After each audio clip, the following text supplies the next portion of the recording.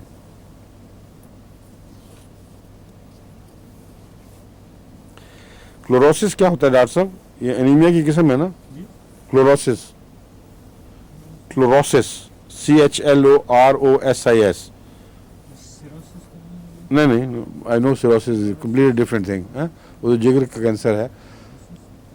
کلوروسس ہماری ہومیوپیتھی دواؤں میں بعض ضدی قسم کے انیمیا کے لیے کلوروسس کا لفظ استعمال ہوتا ہے، اور اس کو پرنیشس انیمیا بھی کہتے ہیں۔ پرنیشس انیمیا کی کیا تعریف ہے بتائیے؟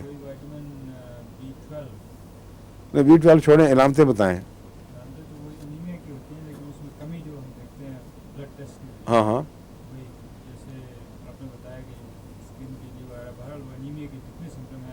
اس کو جو آئرن وغیرہ دینے سے ٹھیک نہیں ہوتا۔ ہاں ہاں، تو اس کو وٹامن بی کی کمی کی وجہ سے یہ ہو جاتا ہے، B12، وٹامن B12، اور اس کے بعد اسے ٹھیک ہو جاتا ہے، یہ وقتی طور پہ خون بن جاتا ہوگا۔ اب وجہ دیکھیں، مختلف وجوہات ہیں، لیکن ہومیوپیتھی میں اس سے بحث نہیں کہ اصل کمی کس چیز سے ہے۔ کیلکیریا کا آپ دی جائے تو پرنیشس انیمیا ٹھیک ہوتا ہے، جس کا مطلب یہ ہے کہ وٹامن B12 تو اس کو نارمل مل ہی رہی تھی، وہ دینی نہیں پڑتی اس میں، یعنی غذا میں وٹامن کے اضافے کی کوئی ضرورت نہیں ہے۔ اس کو جب کیلکیریا کا آپ دیں گے تو اس کی وٹامن خود بخود بننی شروع ہو جائے گی، اگر وہ وجہ تھی۔ یہاں تو انجیکشن کی ضرورت نہیں، کیلکار منہ سے دیں، پرنیشس انیمیا ادھر ادھر ختم ہو جاتا ہے۔ تو یہی تو اس کا فائدہ ہے۔ ہاں ہاں، آپ کو یہ بحث نہیں ہے کہ کیوں بیماری ہے، یہ پتہ ہے کہ بعض زہر ایسی بیماریاں پیدا کر دیتے ہیں، وہ خود ذمہ دار ہیں یا ان کے ہم شکل کوئی اور شیطان موجود ہے۔ اگر آپ پہچان لیں مزاج کو تو اس کی ہومیوپیتھک پوٹینسی خود بخود اندر انتظامات کرے گی، اور جسم کو خدا نے صلاحیت دی ہے کہ ان بیمار کمزور حصوں کو ٹھیک کرے اور نارمل گلینڈز وہ چیزیں پیدا کرنا شروع کر دیں، جس کے بعد انیمیا یا دوسری بیماریاں ختم ہو جاتی ہیں۔ آج تو صرف یہاں تک ہے، کیوں جی وقت ہو گیا ختم؟ اچھا، السلام علیکم، خدا حافظ۔